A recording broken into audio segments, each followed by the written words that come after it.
గౌరి 45వ భాగం. తినడానికి వెళ్తే మళ్ళీ ఏం అడుగుతుందో అనుకుని అలాగే బెడ్పై పడుకుంది నందిని. అలా ఎప్పుడు నిద్రలోకి జారుకుందో తెలియకుండానే నిద్రపోయింది. అర్ధరాత్రి దాటుతుండగా తలుపులు దబదబా అంటూ కొడుతున్న అభినందన్ గాఢ నిద్రలో ఉండటంతో అసలు నందినికి మెలకువ రాలేదు. ఆ చప్పుడుకి జగతి నిద్రలేచి హాల్లోకి వచ్చింది. ఈ సమయంలో ఎవరబ్బా అనుకుంటూనే రాత్రి వాడు వచ్చాడా లేడా, ఇప్పుడే వస్తున్నాడో ఏంటో అనుకుని వెళ్లి తలుపు తీసింది. తలుపు తీయగానే ఎంతసేపు తలుపుకి జార్లుగిలా పడి ఉన్న అభినందన్ నేరుగా వచ్చి తల్లిపై పడ్డాడు. వెనక్కి పడబోయిన జగతి నిలదొక్కుని అభినందన్ని పట్టుకుని మందు వాసన గుప్పుమంటుంది అభినందన్ దగ్గర. రేయ్, తాగి వచ్చావా? ఎప్పటి నుంచి అలవాటు నేర్చుకున్నావురా? నువ్వు చదివిన చదువేంటి? నువ్వు చేస్తున్న ఉద్యోగం ఏంటి? అర్ధరాత్రి ఈ తిరుగుళ్ళేంటి? ఇంత రాత్రి అయ్యేదాకా ఇంటికి రాకుండా ఏం చేస్తున్నావు అని అడుగుతూ ఉంది జగతి. కానీ అవేమీ పట్టించుకునే స్థితిలో అభినందన్ లేడు. బాగా సోలుతూ ఉన్నాడు అభినందన్. ఒక్కతే పట్టుకోలేక నందిని అంటూ గట్టిగా పిలిచింది.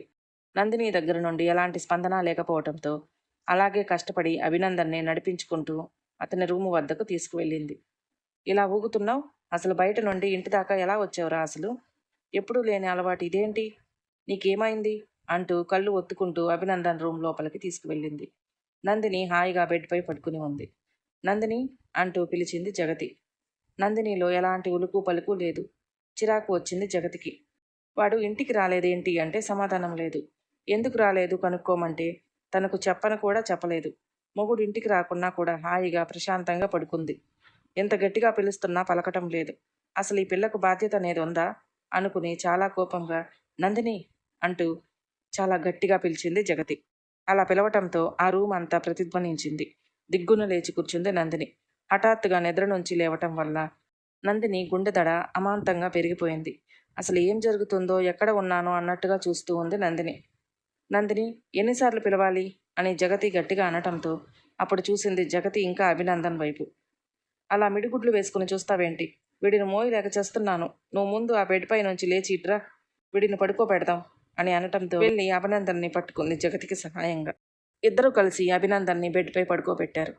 అప్పుడు నందిని వైపు చూస్తూ వీడు తాగటం ఎప్పటి నుంచి మొదలు పెట్టాడు అని అంది జగతి. నాకు తెలియదు అత్తయ్య, ఇదివరకు ఒక 2 సార్లు కూడా తాగి వచ్చాడు అని అంది నందిని. ప్రతిదానికి నాకు తెలియదంటే సరిపోదు నందిని. నేను తినేటప్పుడు కూడా చెప్పాను ఎక్కడికి వెళ్ళాడు కనుక్కుని నాకు చెప్పమని. అదేది పట్టించుకోకుండా నీ పాటికి నువ్వు హాయిగా నిద్రపోతే వీడు రాత్రులు తిరుగుతూ ఆరోగ్యం పాటు చేసుకోడా? భర్తపై ఆ మాత్రం బాధ్యత లేకపోతే ఎలా? అసలు వాడి ఇంటికి రాలేదన్న దిగులు నీలో ఏమాత్రం లేదు. చక్కగా పడుకున్నావు. ఎన్నిసార్లు పిలుస్తున్నా కూడా అంత ముద్ర నిద్ర ఏంటి? నేనేమైనా మీ మామయ్య గారు ఇంటికి రాకపోతే అసలు నిద్ర కూడా పోను. అలాంటిది వాడు వచ్చాక కూడా నేను ఎన్నిసార్లు పిలుస్తున్నా కూడా పట్టించుకోకుండా అంతలా నిద్రపోయావా? లేకపోతే నిద్రపోయినట్లు నటిస్తున్నావా? మొహం చూడకుండా మాట్లాడుతుంది జగతి. నేనెందుకు నటిస్తాను అత్తయ్య, అవేం మాటలు అని అంది. చూస్తుంటే అలానే అనిపించింది. వాడు రాలేదు ఎందుకు అన్న దిగులు నీలో లేదు. ఇదంతా చూస్తుంటే నీ వల్లే వాడు తాగుతున్నాడు అని కూడా అనిపిస్తుంది. అసలు మీరిద్దరూ బాగానే ఉంటున్నారా? పెళ్ళై ఇంకా ఏడాది కూడా అవ్వలేదు. పెళ్ళాన్ని వదిలేసి తాగుతూ తిరగాల్సిన అవసరం వాడికి ఏమొచ్చింది? నిన్ను అడిగితేనేమో నాకు తెలియదు అంటున్నావు నిలదీస్తూ మాట్లాడింది జగతి. నిజంగా నాకు తెలియదు అత్తయ్య. సరే, ముందు వాడి సంగతి చూడు. వాడికి కొంచెం మజ్జిగ తాపించు. రేపు వాడితో మాట్లాడొచ్చు అంటూ ఆ గదిలో నుండి బయటికి వెళ్ళబోయింది జగతి. నందిని, నిన్ను బాగా చదివిస్తా. చాలా పెద్ద ఇన్స్టిట్యూషన్లో నీకు కోచింగ్ ఇప్పిస్తా. నువ్వు ఏం కోరుకుంటే అది చేస్తా. కానీ నన్ను మాత్రం ఇలా చేయొద్దు. నన్ను ఇలా బాధ పెట్టొద్దు. నిన్ను ఏరి కోరి చేసుకున్నాను. నా ఆశలు అడి ఆశలు చేయొద్దు అంటూ గట్టిగా కలవరిస్తున్నాడు అభినందన్. ఆ కలవరింతలు విని ఆగిపోయిన జగతి నందినిని ఒక దోషిలా చూసింది. ఆ చూపులు నా కొడుకుని మొత్తం నువ్వే నాశనం చేస్తున్నావు అన్నట్లుగా తగిలాయి నందినికి. రేపు మాట్లాడదాం అంటూ గది నుండి బయటకు వెళ్ళిపోయింది జగతి. కాళ్ళకి షూస్ అలాగే ఉన్నాయి. టక్ మొత్తం చెదిరిపోయింది. జుట్టంతా రేగిపోయింది. అంత ఉన్నత స్థాయిలో ఉన్న తన భర్తనేనా ఇది అనిపించింది నందినికి ఒక్కసారిగా. అతని షూస్ తీసేసి నడుముకు ఉన్న బెల్టును కూడా చాలా కష్టంగా తీసింది నందిని. అతని బెడ్పై ఒక పద్ధతిగా పడుకోబెట్టడానికి నానా కష్టాలే పడవలసి వచ్చింది. ఆ తరువాత కిచెన్లోకి వెళ్ళి ఒక గ్లాసులో కొద్దిగా పెరుగు వేసి మజ్జిగ చేస్తూ ఉంది. అది చూస్తూ ఉంటే తాగాలి అనిపించింది నందినికి. రాత్రి కూడా తినకుండా పడుకోవటం వల్ల తనకి కూడా ఆకలి గుర్తొచ్చింది. ఇది తాగి మళ్ళీ చేసుకోవచ్చులే అనుకుని అది తాగుతూ ఉండగా జగతి వచ్చింది. వాడు అలా పడి ఉన్నాడు. వాడికి మజ్జిగ తాపించమని చెప్తే నువ్వు తాగుతున్నావా?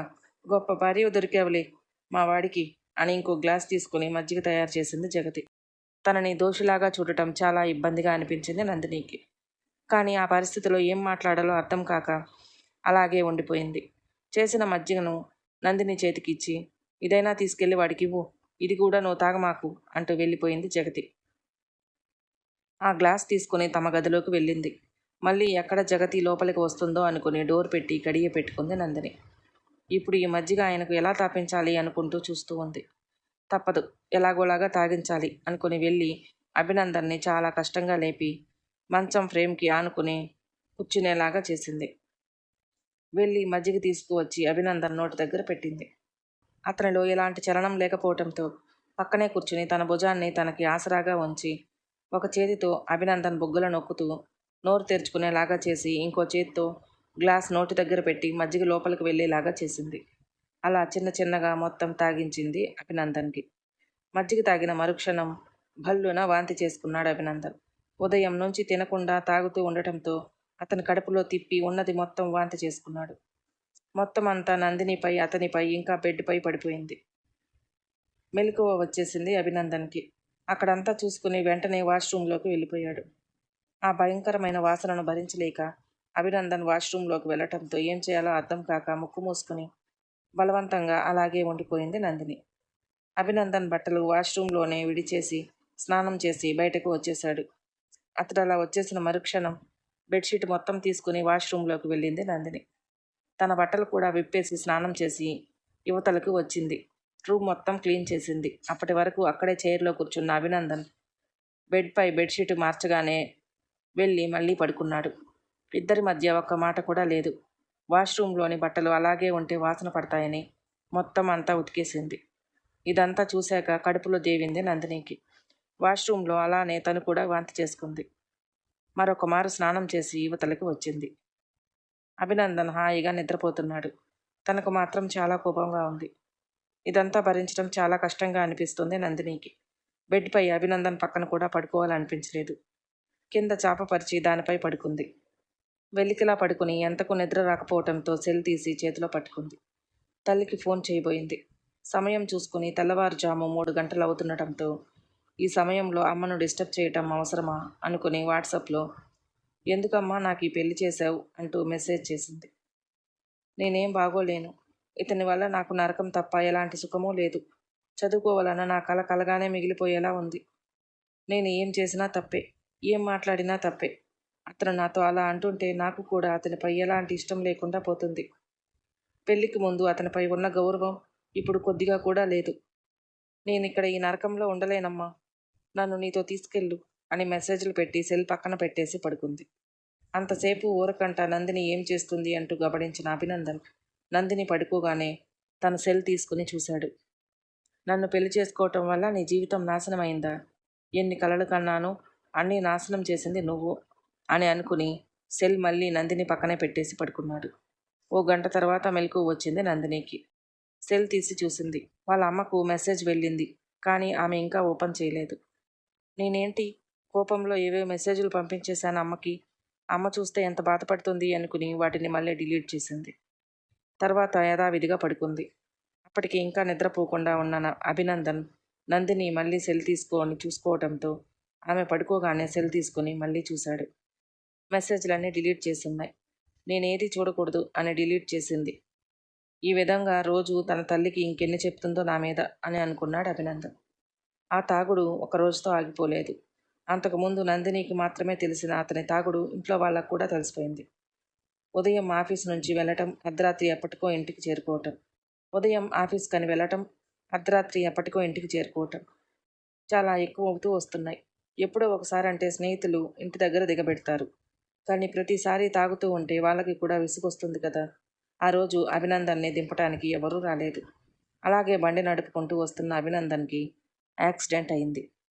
అర్ధరాత్రి పూట నందినికి ఫోన్ కాల్ వచ్చింది, తన భర్తకు యాక్సిడెంట్ అయినట్లుగా. వెంటనే అత్త జగతికి చెప్పి తల్లికి కూడా ఫోన్ చేసింది నందిని. అందరూ హాస్పిటల్కి చేరుకున్నారు. అక్కడే ఉన్న అదే ఏరియాకు చెందిన ఇన్స్పెక్టర్ అభినందన్ తండ్రి దగ్గరకు వచ్చి, ఆయన ఒక కలెక్టర్, చాలా గౌరవప్రదమైన హోదాలో, అది ఇలా తాగి యాక్సిడెంట్ చేసుకున్నాడంటే జనంలో ఎంత బరువు తక్కువ. రేపు ఈ విషయం బయటికి వస్తే న్యూస్లో కూడా పడుతుంది. అందుకే ఈ యాక్సిడెంట్ వివరాలు బయటకు రాకుండా నేను చూసుకుంటాను. మీరు ఇంకోసారి ఇలా జరగకుండా చూసుకోండి అని చెప్పి వెళ్ళిపోయాడు. జగతి నందిని వైపు చూసింది ఓ దోషిలా. మొదటిసారి అభినందన్ తాగి వచ్చినప్పుడు చూసిన జగతి మరుసటి రోజు అభినందన్తో మాట్లాడాలి అని చాలా ప్రయత్నించింది. కానీ ఏ రోజు కూడా తల్లిదండ్రులకు దాని గురించి మాట్లాడే అవకాశం ఇవ్వలేదు. ఉదయాన్నే లేవటం, త్వరగా రెడీ అయి ఆఫీస్కి వెళ్ళిపోవటం, అర్ధరాత్రి ఎప్పటికో ఇంటికి చేరుకోవటం, ఇలా ఎవరికి కూడా మాట్లాడే అవకాశం ఇవ్వకపోవటంతో జగతి కూడా ఏ రోజు మాట్లాడలేదు. నందినిని అడిగితే నాకు తెలియదు అత్తయ్య అంటూ చెప్తూ వచ్చింది. ఈరోజు జగతి చూసే చూపులు ఇంత దాకా తీసుకొచ్చింది నువ్వే అన్నట్లుగా ఉన్నాయి. ఇదంతా చూస్తున్న గౌరికి ఏమీ అర్థం కావటం లేదు. అభినందన్కి యాక్సిడెంట్ అయింది అని తెలియగానే చాలా కంగారుగా బయలుదేరొచ్చింది గౌరి. ఇంత అర్ధరాత్రి అభినందన్ ఎందుకు బయటికి వెళ్ళాడు అని అనుకుంది. కానీ అక్కడికి వచ్చాక తెలిసింది తాగి యాక్సిడెంట్ అయిందని. అసలు అతను తాగుతాడా?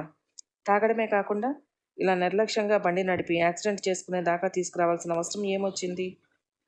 అతనికి అంతగా బాధలు ఏమున్నాయి అనుకుంది. అక్కడే కూతుర్ని అడగాలనిపించినా భయంగా ఏడుస్తూ ఉన్న నందినిని చూస్తూ ఇబ్బంది పెట్టడం కరెక్ట్ కాదనుకుని ఊరుకుండిపోయింది గౌరి. ఆ అర్ధరాత్రి ఎవ్వరికీ నిద్ర లేకుండా పోయింది. అభినందన్ కాలుకి ఫ్రాక్చర్ అవటంతో దానికి కట్టువేశారు. 3 నెలల పాటు రెస్ట్ తీసుకోవాలి. ఎక్కడికి వెళ్ళటానికి వీలు లేదని చెప్పారు డాక్టర్లు. అభినందన్ పక్కనే ఉండి అతనికి కావాల్సిన సపర్యలు అన్నీ చేస్తూ ఉంది నందిని. ఉదయాన్నే జగతి వాళ్ళు ఇంటికి వెళ్ళిపోయారు. గౌరి ఇంటికి వెళ్ళి స్నానం చేసి నందిని కోసం భోజనం వండుకుని మళ్ళీ హాస్పిటల్కి వచ్చింది. గౌరీ కూడా నందినిని దోషిగా చూస్తుందా? అభినందన్ అందరి దృష్టిలో నందినిని ఎందుకు ఒక దోషిలా నిలబెడుతున్నాడు? నందిని జీవితం ఎటు సాగనుందో మరో భాగంలో తెలుసుకుందాం. మన వీడియోలు మీకు నచ్చినట్లయితే ప్లీజ్ లైక్ చేయండి, షేర్ చేయండి, సబ్స్క్రైబ్ చేసుకోవటం మాత్రం మర్చిపోకండి. Thank you.